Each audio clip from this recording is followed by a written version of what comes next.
Sun international Visakhapatnam Hyderabad 8575795757. Duvvada Srinivas తో ఆయనకిద్దరు వ్యవహారం రచ్చరచ్చైన తర్వాత దువ్వాడ వారితో అడల్టరీ చేస్తున్న దివ్యల మాదిరి యత్నం డ్రామాకి తెరతీశారు. లైఫ్ ఇది సెకండ్ లైఫ్ అనుకుంటున్నాను. వెనకాలంలో ఆ నిర్ణయం కొంచెం తెలుసు, కానీ నా ఫేస్ లో ఉంటే తెలుస్తుంది ఎవరికైనా పెయిన్. ఎవరైనా పిల్లలు వచ్చి అలా అడిగితే ఎంత బాగా ఉంటుందో తెలుస్తుంది. బట్ దీన్ని కూడా రాజకీయం చేయాలని చూసారు లోపల. మిమ్మల్ని కూడా ఎలా చేయలేదు చూసారు కదా మీరు, ఎవరిని కూడా ఎలా చేయలేదు. మీడియాని ఎలా చేయకుండా లోపల చేయాల్సినంత ఇక్కడ సీక్రెసీ ఏముందో అడగండి మీరు పోలీసులు. మీడియాకి ఎందుకు మీకు ఎలా చేయలేదు, మిమ్మల్ని మీకు ఎందుకు ఎలా చేయలేదు మీడియాకి?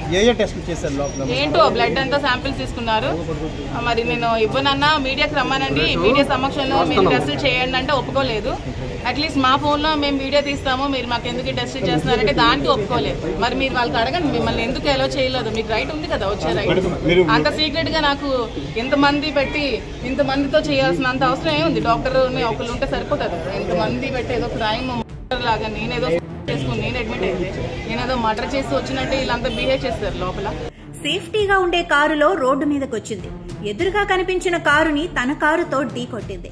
తాను ఊహించినట్టుగానే గాయాలేవీ లేకుండా సేఫ్ గా బయటపడింది. ఆసుపత్రిలో చేర్చిన తర్వాత నాకు ట్రీట్మెంట్ వద్దు, నన్ను చచ్చిపోనివ్వండి అని ఆసుపత్రి సిబ్బందిని బతిమాలుకుంది.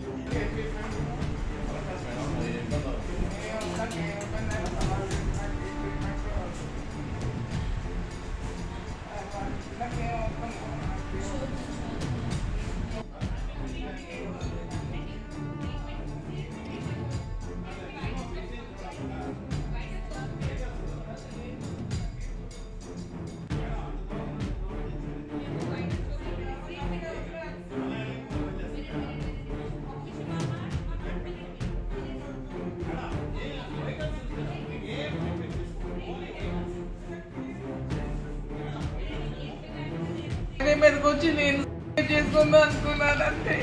అంతకు మించి నేను ఎక్కడికి దగ్గర నుంచి స్టార్ట్ అయ్యి హైవే మీద చేసుకుందాం అనుకుని నేను ఎవరు యాక్సిడెంట్ చేయలేదు. నాకు నేను చేసుకున్నాను. గత 3 రోజులుగా నా మీద దువ్వాడ వారి చేసిన హరాస్మెంట్ కి నా పిల్లల మీద చూసి తట్టుకోలేక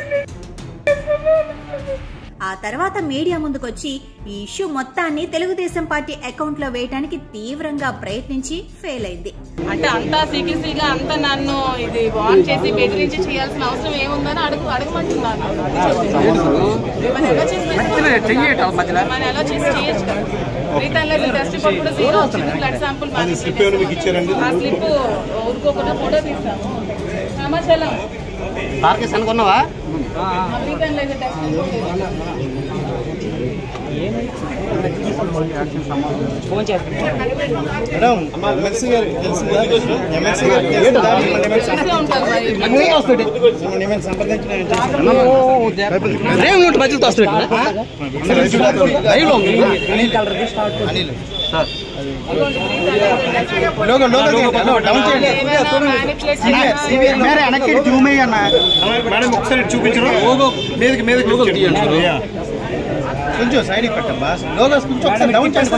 ఒకరోజు గడిచాక చక్కగా మేకప్ చేసుకుని ఆసుపత్రి బెడ్ మీద నుంచే తెలుగు సమాజానికి ఒక సందేశాన్ని పంపింది.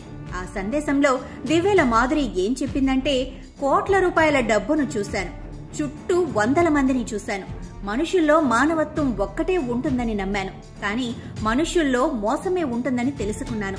అందుకే ఇలా నలిగిపోయాను. అది విషయం. కోట్ల రూపాయల డబ్బును చూశాను,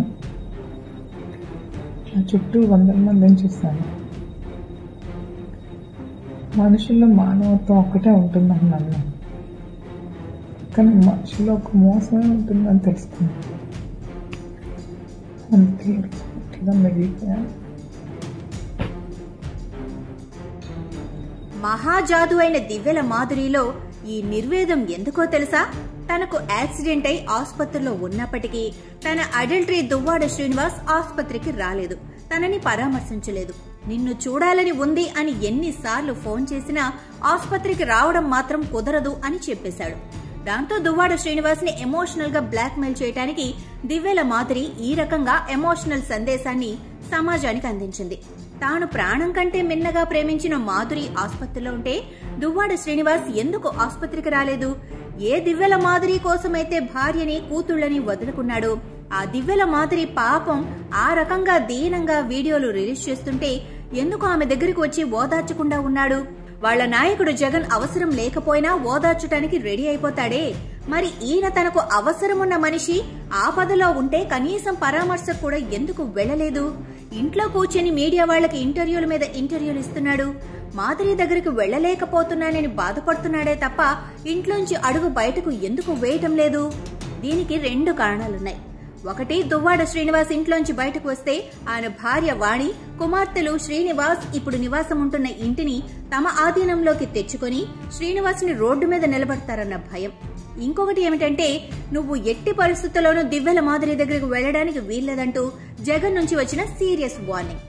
దువ్వాడ శ్రీనివాస్ ఆయనకిద్దరు వ్యవహారం రచ్చరంబాలో అయిపోగానే జగన్ నుంచి దువ్వాడ శ్రీనివాస్ కి వర్తమానం వచ్చినట్లు తెలుస్తోంది. ఇక నువ్వు దివ్యల మాధురితో ఎలాంటి లావాదేవీలు పెట్టుకోకూడదనేది ఆ వర్తమానం సారాంశం. మీ ఇద్దరి వల్ల పార్టీ పరువు ఇంకా ఏదో ఉన్నట్టే సర్వనాశనం అయిపోతోంది కాబట్టి ఆమెతో నువ్వు తెగతెంపులు చేసుకోవాల్సిందే. నీకు మాధురి కావాలని ఫిక్స్ అయితే పార్టీని వదిలిపెట్టు అని జగన్ తన వర్తమానంలో స్పష్టంగా చెప్పినట్టు తెలుస్తోంది. దాంతో దువ్వాడ శ్రీనివాస్ ఆసుపత్రికి వెళ్లలేక ఇంట్లో ఉండలేక కుమిలిపోతున్నాడు. ఇక్కడేమో ఆసుపత్రిలో దివ్యల మాధురి ఎమోషనల్ డైలాగులతో వీడియోలు చేసుకుంటూ తన అడల్టరీ రాక కోసం వేచి చూస్తోంది. ఈ వ్యవహారం అంతా చూస్తుంటే ఒక సినిమా పాట గుర్తొస్తోంది. పసివాడో ఏమిటో ఆపైవాడు తన చేసిన బొమ్మలతో తలపడతాడు